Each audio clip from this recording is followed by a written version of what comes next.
खुश आमदीद। मेरी नीलिमा अज़ीम की तरफ से आप सबका तहे दिल से इस्तकबाल। आज औरत मर्द के साथ कदम से कदम मिलाकर चल रही है और जिस तरह से पहले वो डरी सहमी थी वैसी आज नहीं।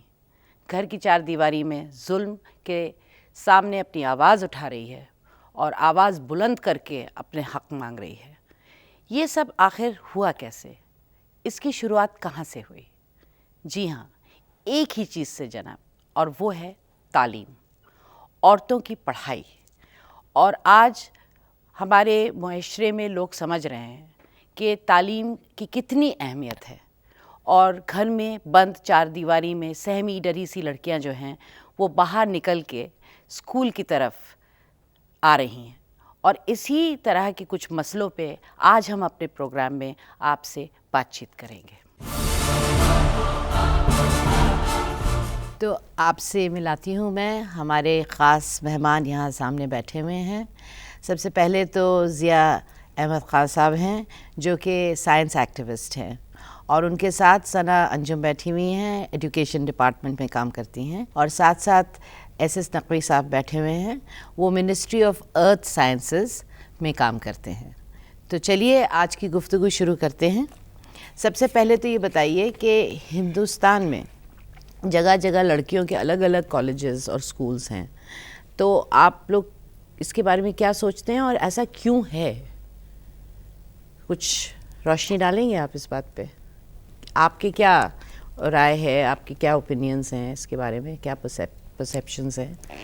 हमें तो यही बताया गया है, ताउम्र हमने देखा कि तालीम पर बेहद ज़ोर दिया गया है हमारे यहाँ और इस पे काम काफ़ी हो रहा है, मगर हाँ किसी हद तक जो नहीं हुआ वो नहीं हुआ। बहरहाल अब जो आपका यहाँ एक डिबेट है कि को एजुकेशन बेहतर है या नहीं बेहतर है, तो लिहाजा इस पे मेरा अपना सोचना यह है कि हालांकि मैं एक पढ़ी लिखी फैमिली से ताल्लुक़ रखता हूँ, ख़ुद एक डायरेक्टर हूँ गवर्नमेंट ऑफ इंडिया में, मगर जो मेरा अपना तजर्बा बोल रहा है वो ये कि इसमें तालीम पर ज़ोर था, मगर ये नहीं था कि को एजुकेशन होनी ही चाहिए। हो सकती है, अगर मजबूरी है तो होनी चाहिए। जी जी जी। अगर लड़की को कोई स्कूल नहीं मिल रहा है अच्छी तालीम के लिए और कोई एजुकेशन में जाना है तो ज़रूर जाए, मगर हाँ अगर इस पर जो बारसूख लोग हैं वो काम करें और एक अच्छा इदारा औरतों के लिए भी खोलें, एक अच्छा इदारा लड़कों के लिए भी खोलें तो ज़्यादा बेहतर होगा। आप बताइए ज़िया साहब, आपका क्या ख्याल है? मैं थोड़ा नकवी साहब से थोड़ा इत्तेफाक रखता हूँ कि को एजुकेशन होनी चाहिए, बस एक एज लिमिट तक नहीं होनी चाहिए। जैसे बच्चा 10th तक कम से कम को एजुकेशन में नहीं जाना चाहिए, क्योंकि जो आजकल माहौल है जो हम देखते आ रहे हैं कि हम अपने चचा अपने भाई पे भरोसा नहीं कर सकते, तो एक जिससे ब्लड रिलेशन भी नहीं है, अपने छोटे बच्चों को या बच्चियों को हम जब तक ना भेजें जब तक वो अपने बारे में अच्छा बुरा सोचना शुरू ना कर दें। तो मैं इस बात से सहमत हूँ कि बच्चों की को एजुकेशन आफ्टर 12th क्लास की जा सकती है, जब बच्चा अपने बारे में अच्छा बुरा सोचने लगे। तो मैं इत्तेफाक रखता हूँ को एजुकेशन होनी चाहिए, बट एक बच्चा अपनी बारे में जब समझने लगे कि मैं अच्छा क्या है बुरा क्या है, मैं इस बात से सहमत हूँ। चलिए इसी ताल्लुक़ से एक कहानी देखते हैं स्क्रीन पे, उसके बाद हम अपनी गुफ्तगू जारी रखेंगे।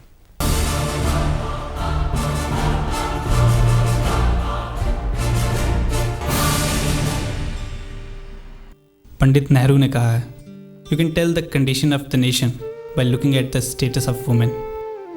यानी किसी भी कौम या मुल्क की तरक्की का अंदाज़ा उसकी ख़वातीन की हालत से लगाया जा सकता है।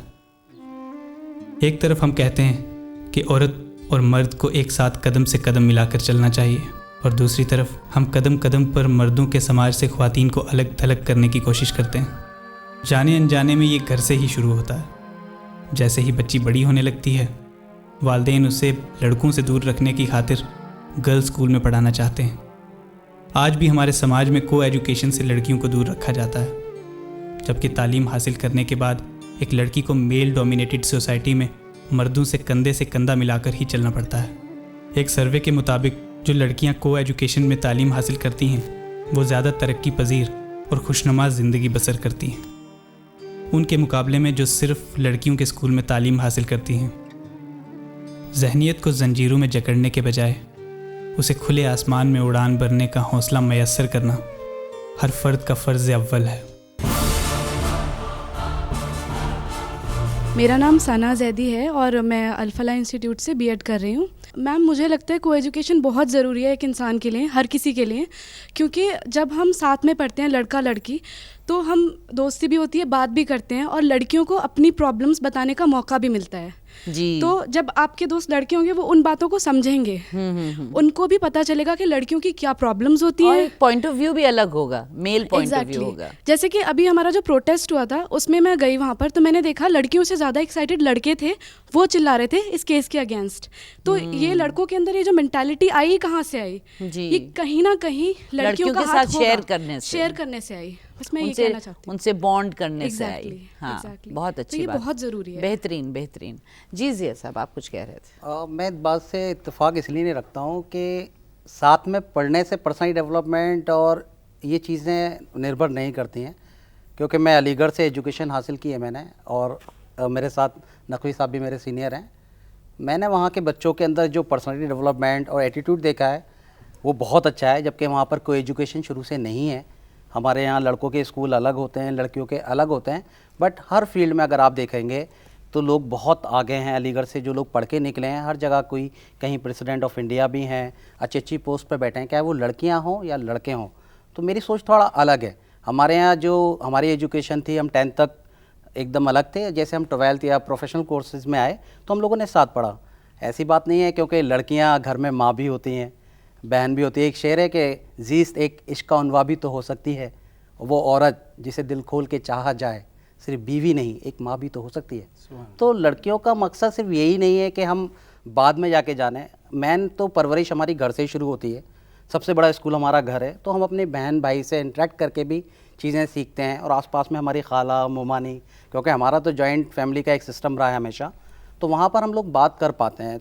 लेकिन ये बताइए कि जहाँ पे कोएड स्कूल्स नहीं हैं, मतलब कोएड स्कूल्स हैं और जहाँ पे लड़के और लड़कियों के अलग स्कूल्स नहीं हैं, वहाँ पे लड़कियों को घर में इस तरह से बैठा दिया जाता है और घर में ही घुटन, एक बच्चा जो है वो बाहर जाता है तो रौनक आती है उसकी ज़िंदगी में, रोशनी आती है। तो इसके बारे में आपका क्या ख्याल है? नहीं, इसमें तो मैं एकदम सपोर्ट करूँगा कि पहली चीज़ तो पढ़ाई बहुत ज़रूरी है, और घर में आप दीनी तालीम या जिस भी मज़हब से आप ताल्लुक़ रखते हैं देना ज़रूरी है, लेकिन उसके साथ दुनियावी तालीम बहुत ज़रूरी है कि बच्चा अपने आप को वहीं पहचानता है कि मैं कहाँ पर हूँ। एक दूसरे जब तक बाहर जाएंगे नहीं और लोगों से नहीं मिलेंगे तो आपको कैसे पता चलेगा कि आप कहाँ पर हैं, लोग कहाँ पर हैं। और उसका जहन भी वैसे ही डेवलप होगा ना। अगर घर में वो इस किस्म की बातें सुनेगा या बातें भी ना हो, सिर्फ माहौल ऐसा हो कि भाई नहीं वो लड़कों के साथ नहीं, आपको उठना बैठना है या नहीं पढ़ना लिखना है, तो उसकी वजह से मेरे ख्याल में तो दिल में कहीं ना कहीं वहशत भी पैदा हो सकती है। इंसानियत जिसके दिल में है, जिसके दिल में इंसानियत है, वो समझता है कि लड़का क्या है, लड़की क्या है, भाई क्या है, बहन क्या है, उसको इसका एहसास होगा। हाँ, लेकिन वो तो इंसानियत जो है वो डेवलप भी तो होती है ना। लड़के इस मिशन में आगे दिख रहे हैं वो इस वजह से दिख रहे हैं कि उन्हें एहसास है इस बात का कि हमारी एक बहन के साथ ये ज़्यादती हुई है। तो जैसे कि आप कह रहे थे नकवी साहब कि आपको ऐसा लगता है कि जो बच्चे आज इतना ज़्यादा मतलब सिंपथाइज़ कर रहे हैं सिचुएशन से, वो इसलिए है कि वो इंसानियत उनके दिल का हिस्सा है। मेरा कहना ये है कि वो इंसानियत हर बच्चे के दिल में होती है। जब बच्चा पैदा होता है तो वो एक सा ही होता है, जेनेटिक कुछ डिफरेंसेस होते हैं, लेकिन वो मासूम होता है और जज्बाती और प्यारा होता है। लेकिन उसके माहौल और उसकी ज़िंदगी के एक्सपीरियंसेस से ही वो इंसानियत या तो बढ़ती है या घट जाती है। ऐसा मेरा सोचना है। नहीं, आपका सोचना सही है, मगर इसमें मेरा आपसे एक गुजारिश है, क्योंकि आपने एक स्टोरी भी दिखाई और जुमला कहा था पीछे कि वो लोग जो किसी को एजुकेशन से डर के अपने बच्ची को घर में बैठा लेते हैं जी, वो तो नामाकूल बात है, वो तो नामाकूल बात है, ऐसा नहीं होना चाहिए। मगर मेरा कहना यह है कि वो तो एक स्टेज है कि जहाँ मजबूरी है तो आप भेजिए को एजुकेशन के लिए। तालीम ज़्यादा ज़रूरी है बामुकाबले इन सारे मसाइल के। मगर जब इस वक्त माशरा हमारा इतना फल फूल रहा है, सारे लोगों के पास इतने रिसोर्सेज हैं कि इंस्टीट्यूशन खोल रहे हैं, तो अगर वो इस पे काम करें कि हाँ एक इदारा होगा जो एक्सक्लूसिव बच्चियों के लिए होगा। जैसे मेरी बच्ची परसों ही एडमिशन हुआ है, मैं स्कूलों के, क्योंकि एक जिस जगह से आ रही है वो भी एक रेनाउंड स्कूल है मेरी बच्ची का, मगर मुझे बहुत अफसोस होता है जब मेरी बीवी को वो बताती है कि मम्मी मेरे स्कूल में ये बातें होती हैं। 5th क्लास की बच्ची है, एक रिनाउंड स्कूल में पढ़ रही है, को एजुकेशन में, और वो भी बता रही है। अब मैं क्या बताऊं आपके सामने, मुनासिब नहीं लगता। फिर वो मसला वो भी आ जाएगा कि स्कूल का नाम भी नहीं बोलना चाहता, कोई कहेगा कि आप इतने बड़े, और फिर हमारे कुछ ना कुछ मरासिम भी उन लोगों से हो जाते हैं। मगर प्लेटफॉर्म नहीं मिला है कि कभी हम उनके चेयरमैन से बात करेंगे कि भाई आप इतने इदारे खोल रहे हैं, दिल्ली, यूपी और इंटरनेशनली जाने कहाँ कहाँ रखे हैं, और आपके यहाँ इतना नहीं है कि 5th क्लास की बच्ची को वो चीज़ें आपस में इंटरेक्शन में आ रही। इसके बारे में आप लोग कोई कुछ कहना चाहेंगे? एग्जैक्टली मेरा कोई एक्सपीरियंस नहीं है, लेकिन मैं कोएड स्कूल से थी और मेरी एक फ्रेंड थी, वो कॉन्वेंट स्कूल से थी। तो दिल्ली क्या में फ़र्क था? मैम बहुत फ़र्क था। इनफैक्ट जो मेरा कोएड स्कूल था, जहाँ तक मैं जानती थी 7th 8th स्टैंडर्ड में थी मैं उस टाइम पे, हमारे स्कूल में एज सच ऐसा कोई एक्सपीरियंस नहीं हुआ जिसे सुन के ये लगे कि हम गलत स्कूल में पढ़ रहे हैं। जहाँ के मेरी फ्रेंड थी वो 11th स्टैंडर्ड में थी, और उसके एक्सपीरियंसेस जब मैं उससे सुनती थी तो मुझे ऐसा लगता था कि कोएड स्कूल ही ज़्यादा बेटर होता है, क्योंकि वहाँ पर जो खुली होती है। जी, वहाँ पे जो लड़कियाँ होती हैं उन्हें इतना एक्सपोजर नहीं है, वो बाकी चीज़ों की गलत और सही की समझ नहीं रख पाती हैं। बस उन्हें लगता है कि ये है और हमें ये करना है। उन्हें उस चीज़ का एक्सपोजर नहीं है, तो उन्हें अच्छा बुरा समझ में नहीं आता, और एक्साइटमेंट में आकर वो चीज़ें करती हैं। बिल्कुल सही, बहुत सही, बहुत सही। मेरा भी ये मानना है कि घुटा हुआ माहौल जो है वो हमेशा इस तरह की चीज़ों को ज़्यादा हवा देता है। तो थोड़ी देर के लिए अब हम बाइट्स देखते हैं, उसके बाद बातचीत जारी।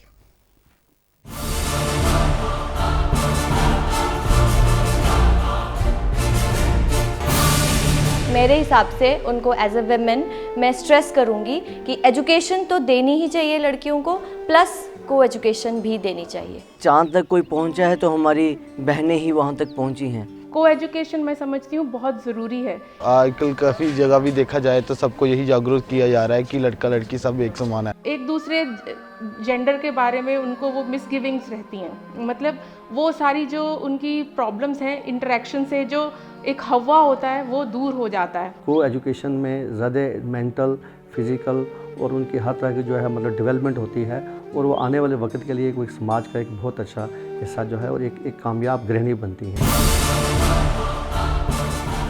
तो जैसे कि हमने अभी देखा कि को एजुकेशन के जो नेगेटिव पहलू हैं वो शायद माँ बाप के ज़हनी डर की वजह से भी हैं, और हो सकता है कि कुछ हादसे हो जाते हैं, लेकिन ज़िंदगी की ये बातें जो हैं वो ज़िंदगी का सच है, ज़िंदगी का हिस्सा है। Am I right? नहीं, मगर कता कलाम देखिए, फिर हम आपसे कहेंगे, क्योंकि आपका जो नहीं, आपकी बातचीत हमने सुनी, इस पे मैं चाहती हूँ कि आप भी थोड़ी सी रोशनी डालें। मैं ऑडियंस के जो फीडबैक है, मैं एग्जैक्टली ये देखना चाह रही थी कि आजकल की जो 21st जनवरी की लड़कियाँ हैं उनका थिंकिंग लेवल कितना हाई है। जहाँ तक मुझे लगता है स्कूल का जो रोल है 50% है, then again 50% for the parents. अगर पेरेंट्स का भी रोल इसमें बहुत इंपॉर्टेंट होता है। अगर जब अडोलसेंस को हम यहाँ पे फोकस कर रहे हैं, तो अडोलसेंस एक एज ऐसी होती है जिसमें कहा जाता है कि ये पीरियड ऐसा होता है जिसमें बहुत तूफान सा उनके मन में होता है, उनको बहुत क्यूरोसिटी होती है कि हम क्या है, ये क्या चीज़ है। और अडोलसेंस एक स्प्रिंग की तरह है, आप जितना कंप्रेस करोगे वो उतना आउट ऑफ ट्रैक जाएगा। तो जितना वो कैपेबल है, जितनी कैपेसिटी है, उसके हिसाब से आप बच्चों को एजुकेशन दीजिए। तो मेरे हिसाब से ये फ़र्क नहीं पड़ता कि आप सिंगल जेंडर स्कूल में भेज रहे हो या फिर को एजुकेशन में भेज रहे हो। करेक्ट। और सबसे इम्पॉर्टेंट चीज़ ये है कि जब न्यू बेबी बॉर्न होता है तो वो भी नहीं पहचानता उसकी माँ कौन है, उसका बाप कौन है। ये मदर ही उनको बताती है कि बेटा ये तुम्हारे बाप है या फिर मामा है या फिर मामी है। तो वो जो फीलिंग्स के साथ जो डेवलपमेंट बच्चों का होता है वो ऐसा होता है कि अपने सामने वाले मेल को उसी वे में एक्सेप्ट करने लगते हैं। तो क्यों ना वही डेवलपमेंट हम स्कूल्स में प्रोवाइड करें और वो बच्चा प्राइमरी सेक्शन से समझे कि मेल का रुतबा सोसाइटी में क्या है, और या फिर वो बच्चा समझे कि फ़ीमेल का रुतबा सोसाइटी में क्या है। Ultimately it's all about the society. हम सोसाइटी को ही फेस करना है। बिल्कुल। और प्रॉब्लम सोसाइटी में से जुड़ा हुआ जो है वो आपका मजहब है, आपका धर्म है। बिल्कुल। तो रिलीजियस पॉइंट ऑफ व्यू क्या है?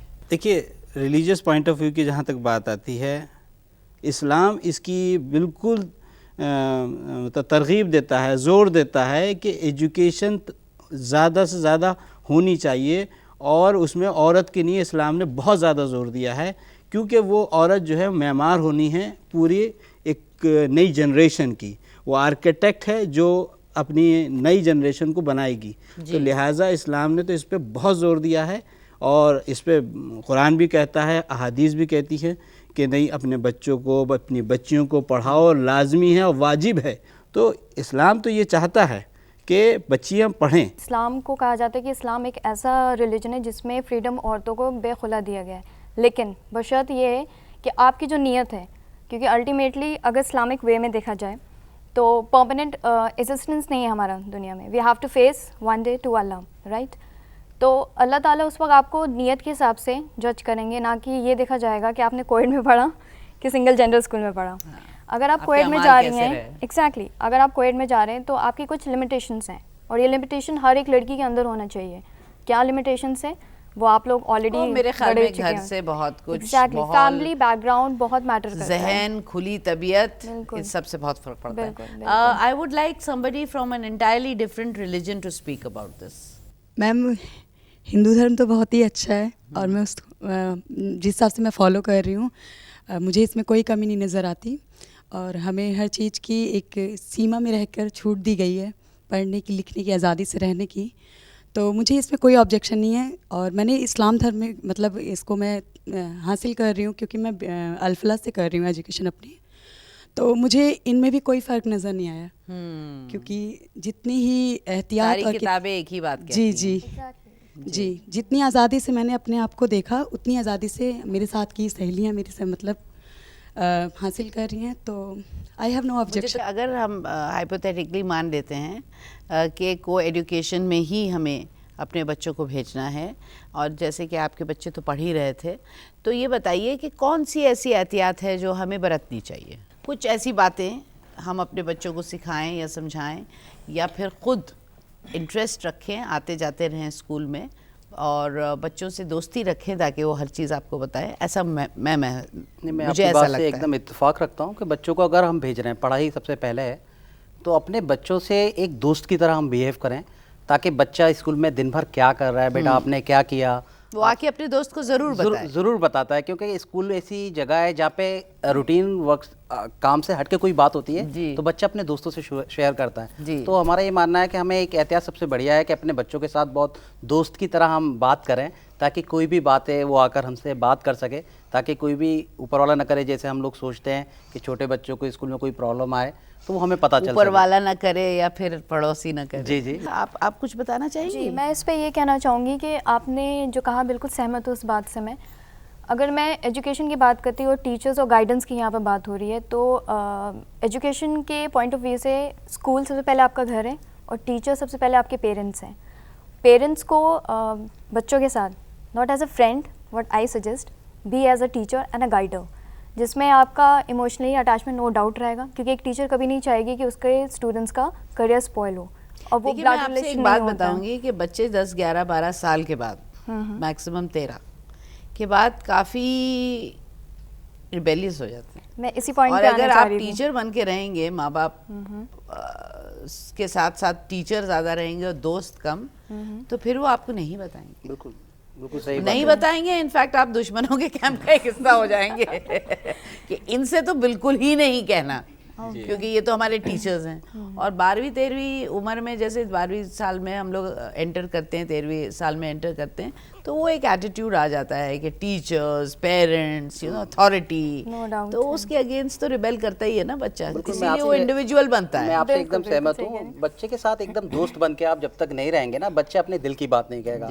और 11 12 के बाद तो एक वो शेर है ना कि ना इतना टूट के मिलिए कि दिल को शक गुजरे, खुलूस में भी ज़रूरी है फासला रखना। तो वो फासला उस टाइम बहुत ज़रूरी है। तो इसी फासले को रखते हुए हम कुछ बाइट्स देख लेते हैं। ज़रूर।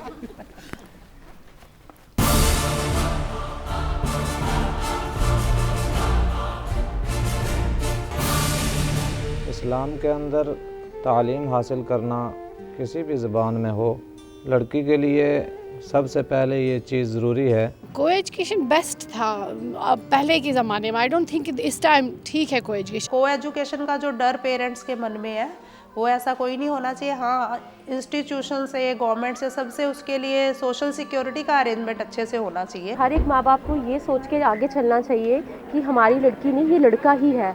इस्लाम ये इजाज़त ये देता है कि लड़की जिस स्कूल के अंदर तालीम हासिल कर रही हो वो सिर्फ लड़कियों का ही स्कूल हो। ये सिस्टम बहुत गलत है लड़कों का स्कूल अलग होना चाहिए, लड़कियों का स्कूल अलग होना चाहिए। अगर हम कोएड नहीं रखेंगे, लड़कियां जो हैं अलग स्कूल्स में, गर्ल्स हाई सेकेंडरी या अलग स्कूल्स में पढ़ेंगी, कल को जब उनकी जॉब लगेगी तो वो प्रॉपर एक्सपोजर नहीं होगा। लड़कियों के स्कूल में लड़की टीचर होनी चाहिए, लड़कों के स्कूल में लड़का टीचर होना चाहिए, उसमें लड़की टीचर नहीं होनी चाहिए लड़कों के स्कूल में।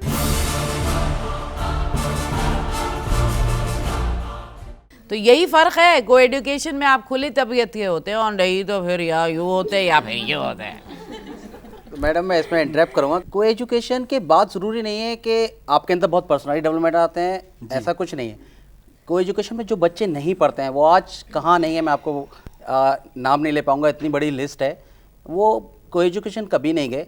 और मैं तो बल्कि इसको बहुत पॉजिटिव मानता हूँ कि कोई चीज़ अगर आप नहीं देखते हैं और आपको देखने में कभी कभी मज़ा आता है। लेकिन हमने भी को एजुकेशन में कोई गलत काम नहीं किया। जी जी जी जी तो दोनों चीज़ें पैरेलल। वही मैं कह रहा हूँ। और बहुत मज़ा आया, बहुत मज़ा आया, बहुत अच्छे दोस्त बने, आज तक है माशाल्लाह। वही, और मेरी तो लिस्ट में ज़्यादातर लड़कियां अच्छी दोस्त हैं, जबकि मैं को एजुकेशन में नहीं था। तो आपकी बात ख़त्म होती है यहीं पे। आप लोग कुछ अपनी राय दें अब इस पे। मैं बताना चाहूँगी कि मेरी भी मास्टर्स तक एजुकेशन जो है वो को एजुकेशन ही है, और मैं बिल्कुल को एजुकेशन के अगेंस्ट नहीं हूँ, क्योंकि मेरे साथ कुछ ऐसा हुआ भी नहीं। उसके अलावा मुझे ऐसा लगता है कि हर एक इंडिविजुअल के अंदर कुछ अपने नेचुरल इंस्टिंक्ट्स होते हैं, तो वो उन नेचुरल इंस्टिंक्ट्स का पूरा होना, उनका सेटिस्फाई होना बहुत ज़रूरी है।